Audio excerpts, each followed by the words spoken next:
Hey, another fat guy shower rant here. I can't believe it's already late April. I mean, shit, the end of the month is next week. This year is already flying by, man. Is it just me?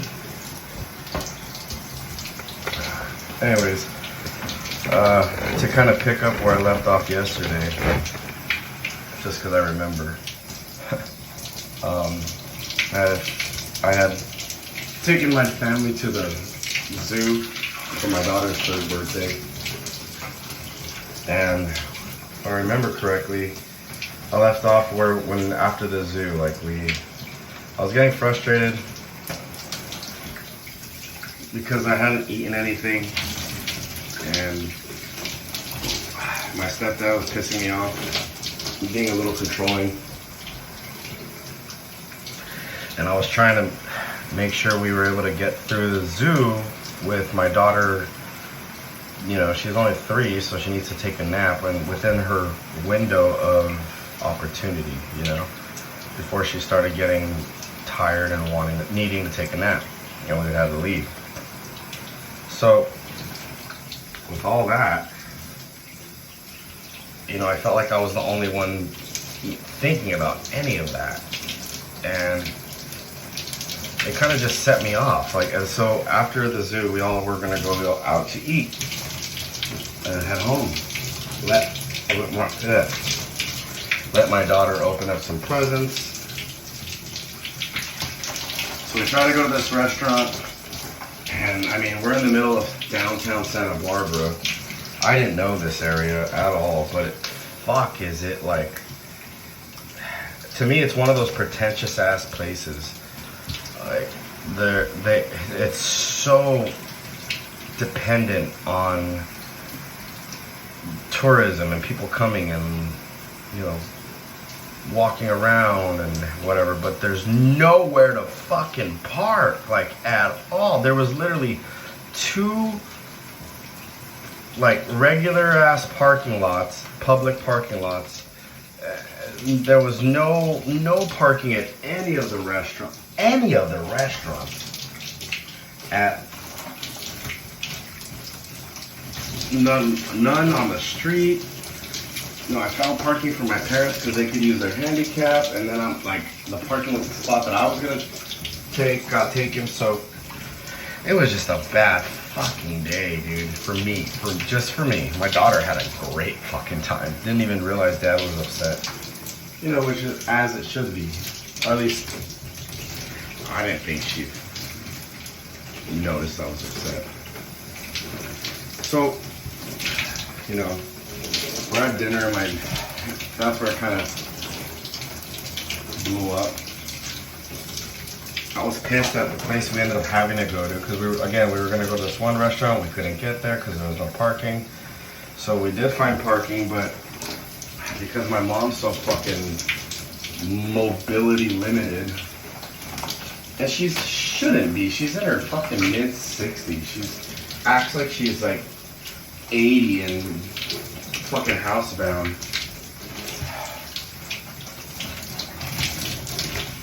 So I don't know. I'm sick of their fucking laziness. Her laziness affecting things. So I ended up blowing up at my stepdad and a little bit at my mom, not really. Mostly at him, because he decided to call me out in front of everybody.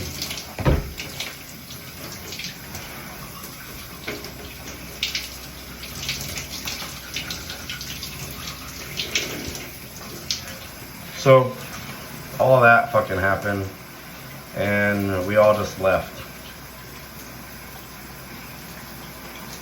our separate ways. My mother-in-law we were her ride, so she went with us. And here's the thing I don't get. So on the way home,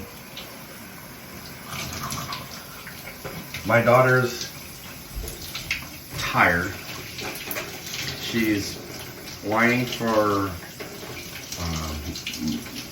her grandmother's phone, and here's the thing, she was on the phone all fucking day. Like whenever we weren't looking at animals, she had a phone in front of her. Either my dad gave her the phone, or her grandmother gave her the phone, my mother-in-law.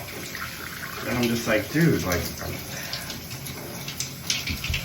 she's been on the phone all fucking day. I'm tired of her looking at this phone. I don't even like her watching TV on the phone, but we let her do it once in a while. Like if we're at a restaurant and she's tired, okay, that makes sense.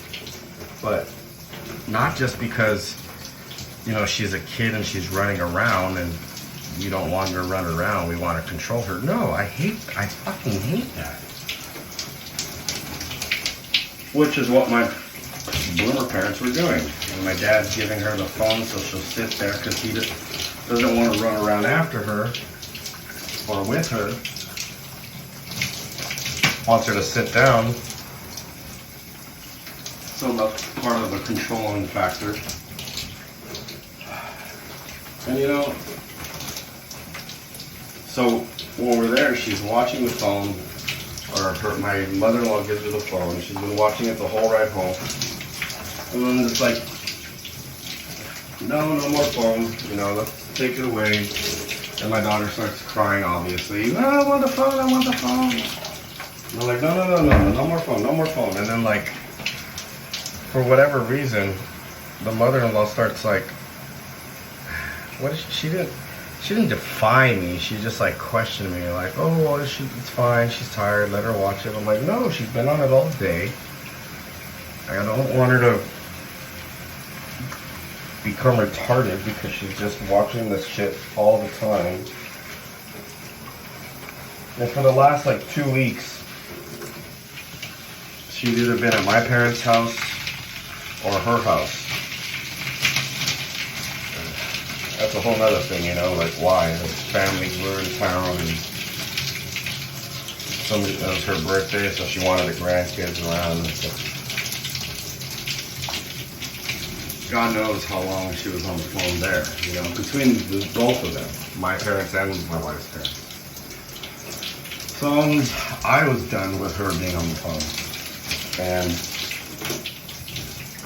you know, because I wasn't being listened to, I guess, immediately, or quick enough, I should say, because it wasn't immediate. But the fact that I was even getting questioned by everyone except for the kid, of course the kid's going to question me. She doesn't want it. She wants the phone. So I was like, no, I'm going to take the fucking phone away. Like, and apparently I yelled, take the fucking phone away. I don't want her to become fucking retarded or some shit. And I wasn't telling her mother, actually. I was telling Katie. But because I said that, I was telling my wife, Katie. So I was like, because I said that, apparently it freaked out my mother-in-law. She thinks my wife's being abused. Because apparently she had gone through that. I'm like, well, why doesn't that surprise me? 80s, 90s parents, like, abuse was like a thing. Like remnants of the 50s and 60s when it was okay to hit your wife. 40s, 50s, I don't know time frame. I mean, that's why you have shows like The Simpsons, The Honeymooners, The Flintstones.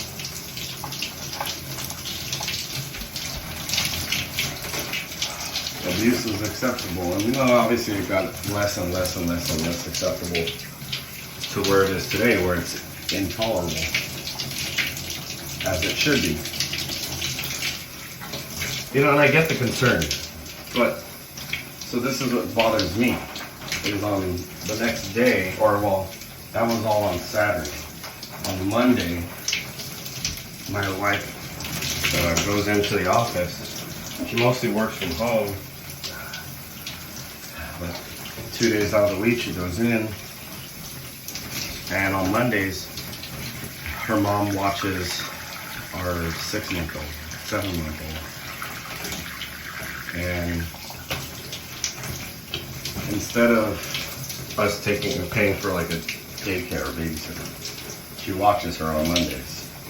And apparently when she picked her up, she was like crying.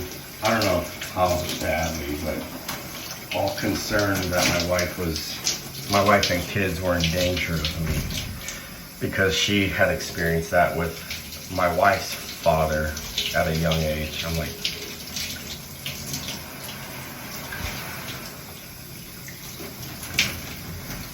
I mean, we can get into my whole experience with abuse in my family, but that's another story for another day. But the point is, boomers just, like, wait, what? Because of that one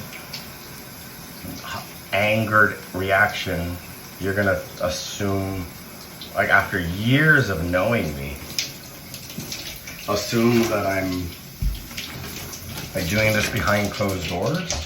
Like, I mean, I get it. Oh, if they're willing to show you this in front, like, that's a whole boomer thing. Back in the 90s, yeah. People were weird like that. Like, if they're willing to show you that side of them in public, what kind of person are they behind closed doors? Believe me, I get that. But I'm the same person in public that I am outdoors. Obviously, like, you restrain yourself when necessary and out of respect. But, I mean, she's seen me angry before. I got into it with her husband, like, years ago. So, I'm like, I was just offended. Like, it makes me feel like, is this what you really thought about me all this time? Like, calling me your son and my favorite son-in-law, blah, blah, blah. I mean, like, not just calling it, making you feel it, you know? Like, there was a time when even now, like, still remnants of it. Like, I don't have the best relationship with my parents.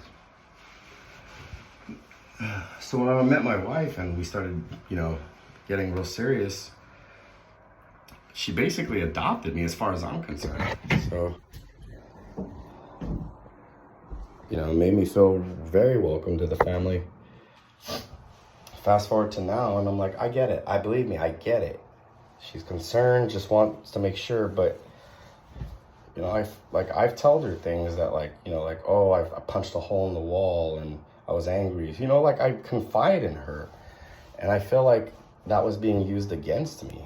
So, am I wrong? Like, I don't think so. I get it. Again, she's just wanting to make sure her daughter's safe. And so, Katie, talk to her. Yeah, that's not how he is all the time. He's just really tired, frustrated, hungry. My dad was pissing me off, or his dad was pissing him off, and all of it just kind of culminated into, put the fucking phone down. It's not like I reached back there. I was like, ah! You know what I mean?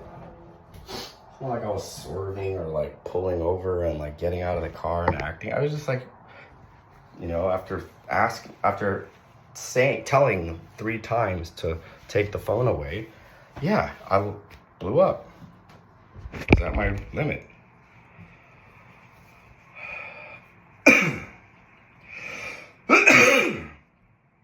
But does my daughter remember that out from the ride home? No. What does she remember? Ugh.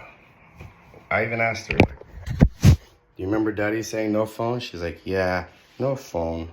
Too much phone. I was like, okay, well, is it okay to use the phone? She's like, a little bit.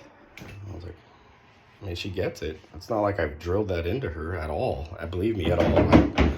I would admit it if I did, but she, it only, it's one of those things that we only bring up when it comes up. Not like something that you need to pound in. Like, don't talk to strangers. And, look both ways before crossing the road. There is no road. It doesn't matter. Just remember it. Those are different. I don't know. Till next time.